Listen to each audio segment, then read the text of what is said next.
नमस्कार, स्टॉक में आपका स्वागत है। सर आज बात करते हैं IRB infrastructure and developers limited के बारे में। कंपनी अगर देखें तो इंफ्रास्ट्रक्चर में काम करती है। तो कंपनी के हम कुछ अच्छे पॉइंट जानेंगे, कुछ नेगेटिव पॉइंट जानेंगे और हम देखेंगे कंपनी यहाँ से कहाँ तक जा सकती है। अगर रिटर्न अगर इसका देखा जाए तो 2 साल का रिटर्न 128% है, 5 साल का 575% रिटर्न है। वहीं एक वीक का रिटर्न 1.8% है और वन डे का रिटर्न 3.2% है। कंपनी अगर देखी जाए तो कंपनी का जो इंफ्रास्ट्रक्चर का सेक्टर है, अगर आप कहीं रोड पे जाते हो, कहीं हाईवे पे जाते हैं तो वहां आपने लिखा देखा हुआ आईआरवी।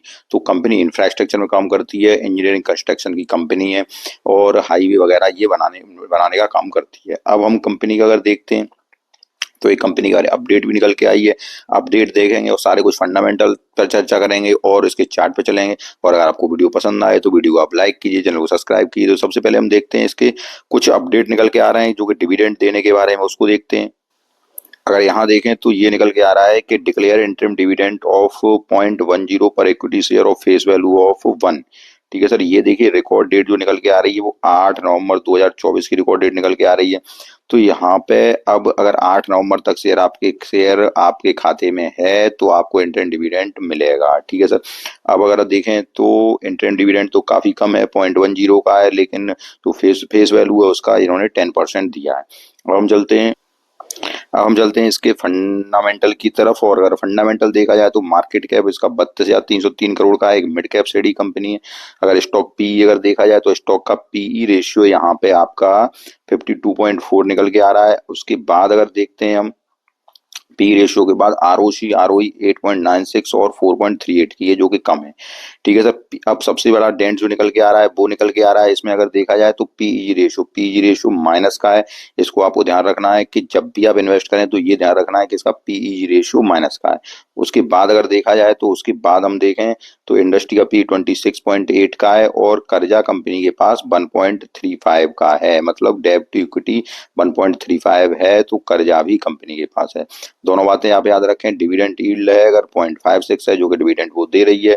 उसके बाद अगर पेट्रोस की स्कोर देखा जाए तो पेट्रोस की स्कोर कंपनी का कितना है, पेट्रोस की स्कोर है कंपनी का 5 का। मैं आपको लगातार बताता रहता हूं कि पेट्रोस की स्कोर अगर 8 या 9 का होता है, 8 या 9 का, तब कंपनी यहाँ से आपको बहुत ही बेहतरीन मानी जाती है। लेकिन पेट्रोस की स्कोर यहाँ पे कितने का है, 5 का है। तो पेट्रोस की स्कोर जब 5 का है तो कम है, लेकिन इसको हम औसत श्रेणी की कंपनी ही मानेंगे। ठीक है सर। उसके बाद अगर हम देखें तो फ्री कैश फ्लो कंपनी के पास भी है। प्लेज परसेंटेज, अब दूसरी बात क्या निकल के आई कि प्लेज परसेंटेज कंपनी के शेयर प्लेज्ड हैं 55.3%। ये भी आपको दिमाग में रखना है। तो 2-3 बातें निकल के आई। पीई रेशियो आपका कैसा है, नेगेटिव है, प्लेज परसेंटेज है शेयरों की। उसके बाद अगर यहाँ पे देखें तो पीई रेशियो नेगेटिव हो गया और प्लेज परसेंटेज हो गई। उसके बाद अगर देखें करंट रेशियो 1.27 का है जो कि कम है। करंट रेशियो जितना अधिक हो उतना अच्छा होता है। इसके बाद थोड़ा सा रिजल्ट पे और गौर डालते हैं। रिजल्ट क्या है इस बार के उसके। अगर हम सितंबर क्वार्टर के रिजल्ट देखें तो सितंबर में 1586% की 86 रुपए की सेल हुई है, 86 करोड़ की सेल हुई है जो कि पिछले क्वार्टर से कम है। जून के क्वार्टर में कितनी थी, 1853 करोड़ की, अब की बार है 1586 करोड़ जो कि कम है। ठीक है सर। तो ऑपरेटिंग प्रॉफिट मार्जिन अगर देखा जाए तो मार्जिन होता है कि आप कितने परसेंट मार्जिन पे काम कर रहे हैं, तो वो 43% है। नेट प्रॉफिट अगर यहाँ से देखें तो नेट प्रॉफिट भी कम हुआ है। पहले 140 करोड़ नेट प्रॉफिट था, अब की बार कितना हुआ है, 100 करोड़ का नेट प्रॉफिट हुआ है। तो नेट प्रॉफिट भी कम हुआ है। नेट प्रॉफिट यहाँ से देखिए, पहले 187 करोड़, फिर 189 करोड़, फिर 140 करोड़, फिर 100 करोड़। नेट प्रॉफिट भी यहाँ से कम हुआ है। सेल्स अगर देखी जाए तो अगर हम साल दर साल अगर देखें तो क्वार्टरली तो आपने रिजल्ट देख लिया। अब अगर साल दर साल देखते हैं तो साल दर साल भी आपका ये देखिए, साल दर साल यहाँ पे अगर नेट प्रॉफिट अगर देखा सेल्स देखी जाए तो सेल्स पहले 5,804 करोड़, फिर 6,402 करोड़। साल दर साल का प्रदर्शन अच्छा है कंपनी का। ऑपरेटिंग प्रॉफिट मार्जिन देखें तो ऑपरेटिंग प्रॉफिट मार्जिन भी यहाँ से लगभग 2 साल से डिक्लाइन हुआ है, 41% आ गया है, उससे पहले 49% था। ठीक है सर। यहाँ से नेट प्रॉफिट अगर देखें तो नेट प्रॉफिट पहले 720 करोड़, अब 606 करोड़, उसके बाद 616 करोड़ है। ठीक है। ईपीएस है तो ईपीएस भी उसी अनुपात में है। अब यहाँ से हम देखा जाए तो उस कंपाउंडिंग सेल्स ग्रोथ कंपनी की 3 साल की 12% की है। प्रॉफिट ग्रोथ अगर देखी जाए तो यहाँ से 3 साल की 72% की है। स्टॉक का प्राइस सीएजीआर 33% का, रिटर्न ऑन इक्विटी 5% की है। अब यहाँ पे हम थोड़ा बैलेंस शीट पर नजर नजर डालते हैं। तो बैलेंस शीट अगर देखिए तो इक्विटी कैपिटल यहाँ से 2023 से बढ़ा है। ठीक है सर, इक्विटी कैपिटल जो शेयरधारकों की कैपिटल होती है वो थोड़ी बड़ी है, वो 606 करोड़ 4 करोड़ की हुई है। रिजर्व कंपनी के पास बढ़ रहा है, लगातार रिजर्व बढ़ रहा है, लेकिन वो रिजर्व के साथ कर्जा भी बढ़ रहा है। ठीक है, टोटल लायबिलिटीज अगर देखी जाए तो 44,822 करोड़ की है। अब ये चीज देखो, ये फिक्स्ड एसेट कंपनी का 26,427 करोड़, ये थोड़ा सा मुझे परेशान कर रहा है। कंपनी का फिक्स एसेट लगातार घटता जा रहा है। ये देखिए 27,271 करोड़, फिर 26,480 करोड़, फिर 25,514 करोड़, अब 25,106 करोड़। फिक्स एसेट जो है कंपनी का वो लगातार घट रहा है। फिक्स एसेट ऐसे मान लो जैसे आप अगर जमीन से जुड़े हुए हैं तो आपके पास कितनी जमीन जायदाद है, या आपके पास जो भी फिक्स अमाउंट है वो फिक्स एसेट मान लो। आप फिक्स्ड धनी, आप फिक्स्ड पैसा कितना है आपके पास। ठीक है सर, जैसे जमीन है या आपने कुछ ले रखा है तो वो सब फिक्स्ड में आता है, क्या है आपके पास। वर्किंग प्रोसेस कितना है, वर्किंग प्रोसेस पहले ही चल रहा था 673 करोड़ का, लेकिन जो वर्क प्रोसेस होता है वो भी फिर वर्क पूरा हो जाता है तो फिक्स्ड में ही आ जाता है। तो अब क्या हुआ, अब आपके पास ये 14 करोड़ का रह गया है वर्क प्रोसेस। इन्वेस्टमेंट अदर कर रखा है वो 9,213 करोड़ का है। अदर एसेट्स हैं 10,489 करोड़ के। सर बैलेंस शीट अगर देखी जाए तो टिकट टैप पे सारी कुछ बैलेंस शीट बहुत ही मतलब वो क्या बताऊं, पूरा पूरा पूरा खुल के आता है वहां पे। फिर ज्यादा शो होती है, लेकिन पूरा बैलेंस शीट देखने में ही कम से कम आधा घंटा निकल जाएगा। यहाँ पूरे मोटे तौर पे दी गई है जो कि अभी तक तो ठीक ठाक नजर आ रही है। अब यहाँ अगर देखें, लेकिन एक कमी है कि जो फिक्स्ड एसेट घट रहा है ये थोड़ा चर्चा इसका विषय है कि फिक्स्ड एसेट कंपनी का नहीं घटना चाहिए, ये थोड़ी कमी है इसमें। अब यहाँ यहाँ पे अगर हम देखते हैं कि रेशियो अगर देखे जाए तो रेशियो, सर रेशियो जैसे मैं आपको बताता रहता हूँ कि रेशियो, अगर आप मेरे लगातार व्यूअर हैं तो आपको रेशियो के बारे में पता होगा कि रेशियो जो होते हैं वो कंपनी की वो कहानी कहते हैं कंपनी किस प्रकार से काम कर रही है। अगर यहाँ रेशियो देखे जाए तो अगर 90 दिनों के अंदर के अगर रेशियो हैं, जैसे डेब्टर डेज हुए, इन्वेंट्री डेज हुए, डेज पेबल हुए, कैश कन्वर्जन साइकिल है, वर्किंग कैपिटल डेज है, तो अगर डेज ये सारे कुछ जैसे डेब्टर डेज हैं, डेब्टर डेज क्या होते हैं, डेब्टर डेज जो होते हैं देनदारों को कितने समय में पैसा दे पा रही है कंपनी। उसके बाद इन्वेंट्री में जो माल पड़ा हुआ है उसको कितने दिनों में सेल्स में कन्वर्ट कर पा रही है। उसके बाद कैश कन्वर्जन साइकिल है, ये पूरी साइकिल होती है, एक वर्क प्रोसेस होता है कितने दिनों में पूरा हो पा रहा है। जैसे आपके पास माल पड़ा हुआ है, आपने कुछ काम किया, उस काम को कितने दिनों में आप पूरा किया आपने, उसके बाद उसे बेचा, उसके बाद उसने उससे आपने पैसे कमाए, उसके बाद देनदारों को दिए, उसके बाद जो आपने जैसे कर्जा लिया है उनको दिए, तो सारा कुछ ही प्रोसेस चलती है। ठीक है, ये होते हैं सब cash conversion cycle, working capital days, ये 90 दिनों के अंदर आने चाहिए। तो ये कंपनी के डेब्टर डेज तो कम हो रहे हैं, ये देखिए 37 दिनों पे, लेकिन और ये 263 दिन, 607 दिन, ये पूरी तरह अभी कम नहीं हो पा रहे हैं। इनको भी कंपनी को सही 90 के दिनों के अंदर ही लाना हुआ, उसके बाद फिर कुछ आगे और प्रोग्रेस कंपनी में हो सकती है। अब यहाँ से अगर हम देखें शेयर होल्डर पैटर्न देखें तो अब ये एक सही नजर आया कि शेयर होल्डर पैटर्न पे अगर गौर किया जाए तो सितंबर के क्वार्टर में प्रमोटर की होल्डिंग तो सेम है 30.42%, लेकिन एफआईआई की होल्डिंग देखिए, एफआईआई की होल्डिंग पहले कितनी थी 44.47%, अब एफआईआई की होल्डिंग कितनी है, अब की बार एफआईआई की होल्डिंग 45.99% है, जो कि अच्छी बात है। डीआई की होल्डिंग अगर देखी जाए तो डीआईआई की होल्डिंग पहले थी 7.65% और अब डीआई की होल्डिंग 8.10%। तो ये एक अच्छा साइन है कि एफआईआई डीआईआई दोनों ने अपनी होल्डिंग्स बढ़ाई है कंपनी में। ठीक है, तो ये एक अच्छा साइन है। अब यहाँ से थोड़ा हम टिकट्टे पे चलते हैं, वहां से थोड़ा और आपको थोड़े एक फोरकास्टिंग वगैरह और दिखाते हैं कि क्या कंपनी के बारे में की गई है, उसको भी देखने का प्रयास करते हैं। अब यहाँ देखिए analyst have suggest that inventors can buy this stock, investor इस स्टॉक को बाई कर सकते हैं। यहाँ फोरकास्टेड अगर देखें तो ये फोरकास्टिंग आपको दिखाई देगी। यहाँ पे देखिए आप, ये जो बताया गया है फोरकास्टिंग में, ये देखिए आप कि लगभग 51% जो यहाँ से गुंजाइश है, 81 रुपए तक ऊपर जाने की गुंजाइश है।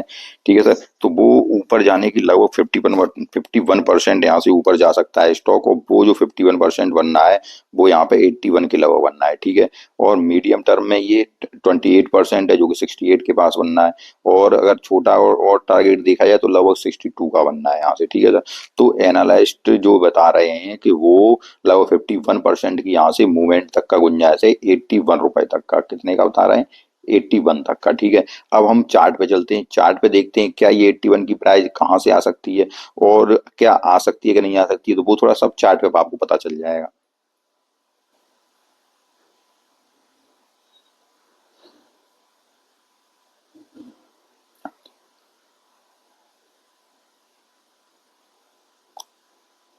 अब देखिए, अब मैंने ये चार्ट खोला, चार्ट पे ये देखिए आप, जो बेस फॉर्मेशन हो रहा है इस स्टॉक का, ये यहाँ पे। तो ये देखिए, ये बेस फॉर्मेशन है, लगभग अपनी बेस पर ही स्टॉक है सर।